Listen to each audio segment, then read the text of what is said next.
But yeah, let's move on from Roderick, 'cause I think that's enough to say. I think for me it's a little bit was pretty decent, especially with kind of how far the story progression is gone, because I can't progress any further with the character. Right. I find it quite interesting. But okay, so next on my list we're going to King's Landing, where Mira is there. Right. One of my biggest things was I love that Cersei Lannister's back, but my also biggest regret is Cersei Lannister's in there for maybe 2 minutes, 3 minutes. I'm just like, oh, I know Lena Headey must be expensive, but you gotta be kidding me. Like, oh, it was so bad, because I was like, this is what the series needed, and the next minute she's gone, I'm like, oh. Yeah, it was, I mean, it was interesting. She actually she hated our character, our Mira, the first time, and she liked us a little bit better this time around, because she said there was something crafty about us, and that we were more than meets the eye. And so she's like, oh, I like you, maybe I could use you. And then that's when she assigned us to, find out the info on Tyrion, which, by the way, Beck and I were very unsuccessful in doing. Do you know what? That seems really great, because it captures Tyrion really well. Mm-hmm. And the fact is that I went in there, I was like, you know what, I can lie to him, but I know he's going to be, he's going to see straight through it, so I just lied anyway. And he's like, he does it really well. He's like, the first time the guards have let someone with wine come through. Yeah. And it's just like, he's Tyrion Lannister. And just like when you're getting dragged out, he's like, you should learn to be a better liar. Yeah, that was another one of those. I think no matter what, you were going to fail. Yeah, like you can't get the info. Well, you're pretty much stuck in a dead end there, aren't you? Because the soldier's listening. If you start talking to him normally, he's going to hear. But then obviously Tyrion sees through your lies, and it's literally a circle going around and again. But I really did enjoy that scene. Again, with this and Roderick's, the problem was that there's not much interaction. Mm-hmm. Like, it was literally just cutscene, like, straight on drama. I don't even think I moved around that much with this character. If anything, like, any scenes. Oh, Mira? Yeah, no, she was, like, just answering questions. Like, I think all she did was she talked to her friend, then she talked to Cersei. Who ditched her. Yeah, who ditched her. She ditched Josh. She was like, fuck you. And Sarah, then, the bitch. Yeah. And then, you talk to Tyrion, and then that's it. That's the end of her story. So she was there for, like, a heartbeat. Again, really, really short. Yeah. That last episode must be really long if they're planning that, because it was really, done. That's it. I think so. Maybe they just need to push this out, because, like, like what we've been talking about, dude, how, like, what is it, the first episode was December, then they did February, March, May, so they're like, shit, we didn't release one in June, let's release one now in July, or else it's gonna be like a 2-month gap, and then, that's what they ended up doing. I wish we could have, it would have been kind of, like, mean, but I wish we could have told Sarah, hey, we talked you up, you're getting married because of me. Like, it's kind of rude that you're leaving me. Yeah. I wish I could have just killed her and got Tom to drag her off like he normally does. His great skills of like disposing of Lannister bodies. Where has he been? I don't know. It's that kind of question where you raise it. You're like, where is this character? They were so fast and just kind of get to the point. They're just alienating other characters. Like a Tom guy disappears. I'm like, what? Well, because it would have made sense that Mira uses Tom to distract that guard, and you can talk to Tyrion.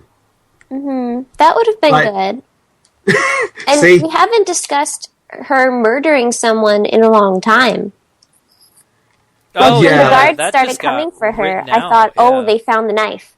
But no, it was Cersei wanting to talk to her. So I wonder if they'll talk about that at all in the next one, or if that was just a throwaway thing to alienate her a little bit. I think it's a throwaway thing. Mm. Well, hey, murder, next. Just get away with first degree murder. But who's the? There's only 3 characters now, right? There's Asher, Mira, Roderick, and Garrett. Garrett, yeah, I keep forgetting about Garrett. Wait, who's Garrett? I forgot about him too. Guy at the wall. Oh my god, yeah, I keep forgetting about him too. That guy's like just... what was his story? He met up with like... He's the next person or no? Yeah, well, let's speak of him now, because he's segueing me into... it was actually Asher, but we'll speak of Garrett. This was the worst story. Definitely. Like, yeah. Honestly, it's like when you pick up the book and you're reading 50 pages and you don't get anywhere, and you're like, am I reading something? I'm like, just hitting a dead wall. It Well, that pun was really intended as well, by the way, the wall pun. No, this was really, really bad. Like, one of the biggest things for me, which was really a joke of, like, how bad this episode was and really underwhelming, was Finn's death. Mm-hmm. Like, that was just tasteless and poor and just, like, unthought through. Like, he just died. No fighting, nothing. Just, there was no building. You know, he's a character that's, you know, sidekicking Garrett. You need to kind of, like, give a purpose for him to die. Just, yeah, that's it. Bye. I'm like... It would have been cool if he died helping the wildling girl, because then it would have been like, oh, you know, you actually do care about humans, and, you know, not just the, oh, she's a wildling, that doesn't matter. That would have been interesting. Yeah, I agree with that, and the death took me, like, super by surprise. I didn't think, like, he got stabbed, and we're like, oh, fuck, he's hurt. And then, like, when he goes back, he's just dead. No, like, epic speech, no, like, you know, for the crows or whatever, you know, just fucking dead, and you move on, and like, what was the point of him? Like, he's obviously going to come back as a frost monster, whatever. White Walker. Yeah, White Walker. He's totally going to come back. Monster. I don't know. It's so cute. Just imagine a little snowy monster. Like, I'm mad. But yeah, he's clearly going to come back, I think, in the next episode as White Walker. I just don't think it set that up well at all. I mean, like, the other thing was the hunting part. Mm-hmm. That was so shit. Oh, God, like, both yes. The mechanics were so bad. I was like, I don't understand what I'm doing here. I was even following the instructions. It just made no sense. Yeah, I didn't know you had to hold down the button, so I was timing it, and then when I pressed it, I'm like, wait, what? You have to hold it down? And then the next time I was supposed to do it, I held it down, and it shot it early. I'm like, why? It made no sense. It was so clunky and just, like, really, really tedious. Yeah. Like that. Again, that was, I think, that part, and just killing the White Walkers was his main segment. Saying that, the White Walkers scene was pretty cool, with them coming in, like, and the hordes of them. But there wasn't much to it after that. Mm-hmm. Just literally, his story is that he's in that camp, and then he runs away with those two. With Potato Fucker and his sister. Potato Fucker, yeah! Now you're getting it. That's how they call him. Or, like, Garrett's fish face. Which she calls him fish face in that episode. They literally go from the camp and run, and that's it. And I was just like, are you kidding me? That's all the story arc is for these two characters. This entire story arc. Yeah. I like how they're like, we should just go to the North Grove because we're fucked. And it's like, no, if you're fucked, you would, like, go someplace you know exists. Yeah. Let's just not risk our whole lives for something we don't even know where it is. That direction, go. It was honestly almost as bad as the books in if you ever catch up to them with, like, the wall stuff. Because kind of like just hits a dead end, and I'm just like, really? It's no progression at this point. Like, you're not going to move these characters. Like, it's just really, when I was watching, I was like, are you kidding me? That's it. Yeah, I mean, I've spoiled myself about a lot of the books, because when I know about something dramatic, I just can't stop myself, and I just keep going. But I'm still only on book 3, because it takes me like 3 months to finish a book, because there's just so much that I'm just like, you know, I really wish I could have gotten the abridged versions, which that, you know, is not something that I usually do, but it's just too much. I'm getting a little bored. Yeah, definitely. But I can't talk about Garrett. I don't really care about him. I just wish to kill him at the beginning of the episode. Like, he has no purpose to be in the story now. I think we talked about, like, one of the characters. Do they even need the North Grove anymore?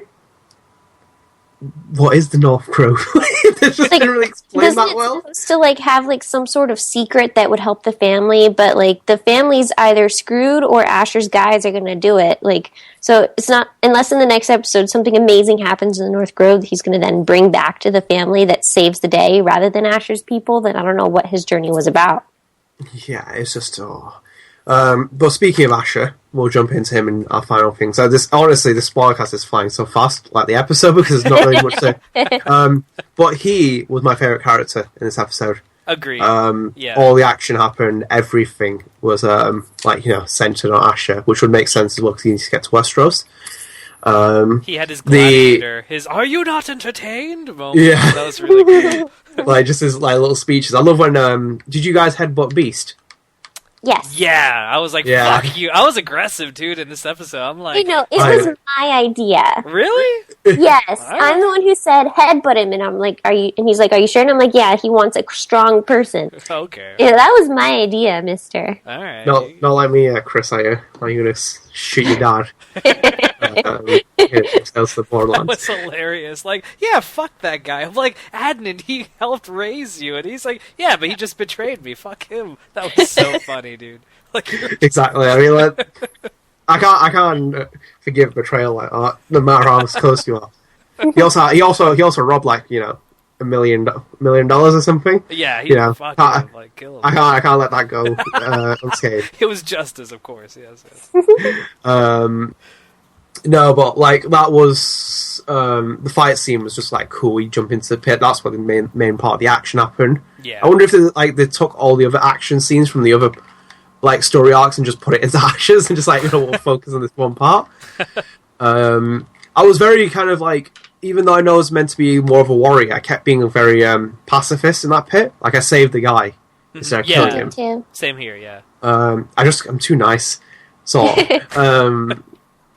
And then, I love, like, as you said, Chris loves, like, gladiator/Braveheart speeches that you're making, like, to rally them forward, the choices and whatnot. And I really like that part.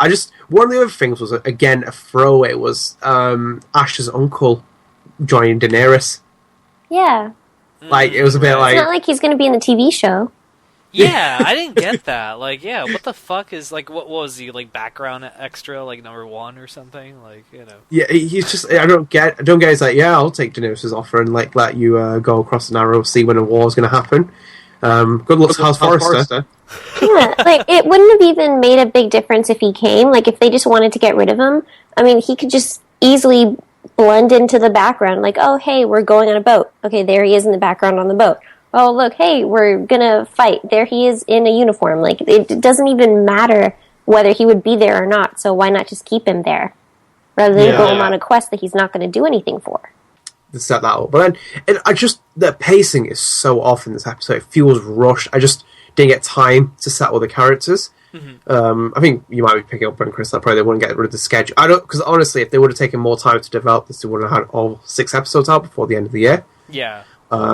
Because they are really, really pathetic with like these episode release dates. Did you need a marketing manager to get this better? But that story was kind of cool, and then obviously builds up to the big finale where Asher comes face to face with Roderick, and then you get the big decision to make. So not too bad in that, but really, really, really underwhelmed. Yeah, I would definitely agree. Yeah, I mean, by the time the Asher thing is done, and we've already talked about all the characters. Like, once all their stories are done, I know Becca, disagrees with me, but like when I was playing, I just felt like a lot of this I feel could have been resolved. Like, it could have been summarized somehow and added to the final episode as something that began that episode, or maybe was the tail end of the previous episode. So then, like, instead of just walking in and seeing Ramsay, you could have continued the story and, like, explained, what the fuck is going on, like, why is this, just, like, set everything up for the finale. Because I really feel like this was a setup. Like, it just was, like, the extra thing that kind of, like, set everything up for... I mean, fuck, I'm assuming that I hope the next episode's, like, at least 2 hours long, or, like, an hour and a half or something, because this one was, like, barely an hour, and I think, like, a little over an hour, and, yeah, I don't know. I mean, that's my whole take on the episode, is just kind of like that. And and one thing also, I don't think we're gonna get any more Game of Thrones characters. Like, I don't think we're gonna see Tyrion anymore. Like, I don't know how the hell they could use him chronologically, because now we're... when he's going to do his trial. Yeah, like when this season ends. No, when this season ends, the trial is over, because they said that the season ends like right as this game series ends right as the TV show season that just ended begins. And in that one, Tyrion's already on the boat getting drunk and shoving his shit out of holes and whatnot. And that's a plot point. I'm not just making a metaphor. But yeah, I think that it's, I don't know. I mean, I think it might just focus. I think they should just focus entirely on the Forsters at this point, because you have to, unless they're gonna save something for next season, which Ad and I were speculating earlier. I think they need to wrap it up and just focus on them for a little bit. No more crossovers. Like, you've done that already. Enough. they've kind of put themselves in a big mess now with the kind of story, like with how diversely, well, what can I say now? How divided the story is. Like, no unified. Like, they're not making progression. And with the final episode coming, they've already used 6 episodes, and if there's a second season, I'm kind of like, hesitant to even go forward with it. Obviously, they're going to milk it because it is HBO. Right. And obviously, Game of Thrones, it's a name and it sells better than probably most of the other franchises will. Just like how The Walking Dead sold well. But there's just something about it where I just felt like, these characters are just bit... Like, Daenerys was there for 10 seconds, that episode. She was literally in that episode for 10 seconds. And that's it. Cersei was in that episode for about 20 seconds. I'm like, are you kidding me? Cersei was one of the best things about the earlier episodes. And then even like Marjorie doesn't say something. She's there for 5 seconds. You think like Marjorie would have said, like, had a conversation with you about sneaking in. But nothing. Just no, it was just Sarah saying she was pissed. Yeah, they couldn't get what's her name, Natalie Dormer. They couldn't get her to come in and do her thing. Like, she was just like, "Yeah, I'm off doing Hunger Games. Sorry," or whatever she's doing right now. Yeah, that was kind of disappointing. But I just think, like, now, I agree with you completely, Chris. Like, the Forrester storyline is the most interesting because it is the war that's going to happen. Yeah, and like the war story is just shit after that. I don't care about it. Mira's storyline is pretty interesting now as well, because she's going to end up with she's going to head back straight up to Cersei. Mm-hmm. And obviously Cersei's going to be like really fucked off that she didn't find out who the witness is. And then obviously Roderick's gone, so that story arc's gone. I like how Becca thinks that she's pregnant. The bloodline will carry on. That'll be the finale. It'll be like in the ending of Godzilla when they zoom into the building and there's still one egg left. They never made a sequel. You guys know what I'm talking about, right? No, it'd need to pass at least 2 weeks before we'd find out if she was pregnant. So I don't think we'll get a resolution, and at least not in this season, but that's just how it always ends. Tragic ending, we finally get together. Oh man, that one time we had sex, she's pregnant! Yeah. Well, I mean, there are no condoms in that period. I mean, like, you're doing it without any protection. There's no advertisements to stop you from doing it. I hope they give Mini Roderick a cane when he gets out of that room. A cane, like in honor. It's the burned one. Like somehow it survived, and he's like, "This is for Dad," Or his knee brace that he has. I'm going to go with the knee brace. And why was she wrapped herself in the blanket and just walked out of the room? Like, did he not have like a private bathroom or something she could sit in? Because like she just like defiled herself, which is a bad thing apparently. And then going outside and everyone's gonna, like, the maid passing by, ooh, like. Yeah, maybe her room was across the hall or something. That's the only thing I could imagine. Because, I mean, I want to play that part of the story where you have to, like, stealthily make it through without the maid seeing you. Friend style. Yeah, walk from door to door, like, there we go. No one doesn't see me. Like a 2-second walk of shame. That'd be great. Yeah, that made no sense. You'd be like, first thing you'd be like, why wouldn't you lock that door? And why would you let your sister stand there? So I get out and I'll get you when I need you. Yeah, I would have been like, get the fuck out of here, dude. Can't you see I'm brother's a little bit busy, Yeah, it's kind of odd. She was so calm with someone seeing her. It was just like, I know it was the sister, but she'd probably be like, I am setting a bad influence, Yeah, that was a weird moment. That was kind of awkward. Yeah, that was just one of the worst parts. Because honestly, when she was like, I need someone to comfort me, my eyes rolled and I was like, oh my god. Like, the innuendo couldn't just be any simpler, could it? Well, at least Roderick gets something before he dies. I mean... He has loved her forever, apparently, so... Yeah, so that thingy, my marriage alliance is gone with that. Yeah, it looks like there isn't going to be any real marriage alliances. Yeah. Sorry, Becca. I hope Cars becomes leader of House Forrester. I love Duncan, he's so great. Dude. Well, actually, funny part is before we wrap up, anyway, listeners, how Chris laughs about Duncan being Cars. I actually found out that Robin Atkin Downes does the voice for Duncan, and honestly, I never had my mind blown more than that. I was like, oh, what? It's like, that's actually Robin Atkin Downes. I was like, damn. But yeah, overall, let's hopefully get a strong and, moving ending to the series. Because otherwise, it's going to be one of Telltale's biggest hit and miss series.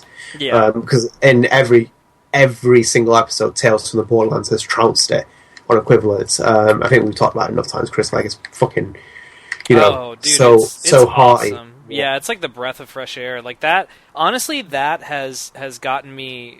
I'm not 100% checked out from Telltale. I think like that series is just, oh man, it's fantastic. I tried getting Becca into it, and she's like, no, I don't care. Like, one is enough. And I'm like, fair enough. Well, I did like The Walking Dead too. It has to be a TV show first. Well, no, I did like Back to the Future, so I just have to watch the movie. It has to be related to something you've seen, because I took a gamble. With Tales.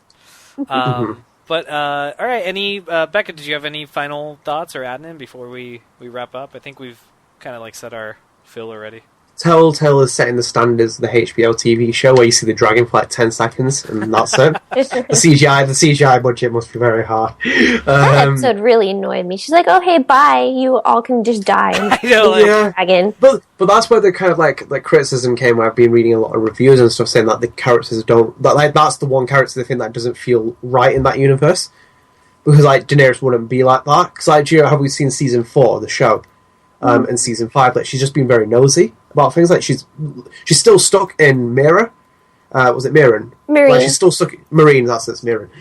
Marine. She's still stuck in Marine, doing all that stuff. Well, until obviously near the ending. But like she's doing trying to get the slaves free. She wasn't making any progress because she's making making results while she's there.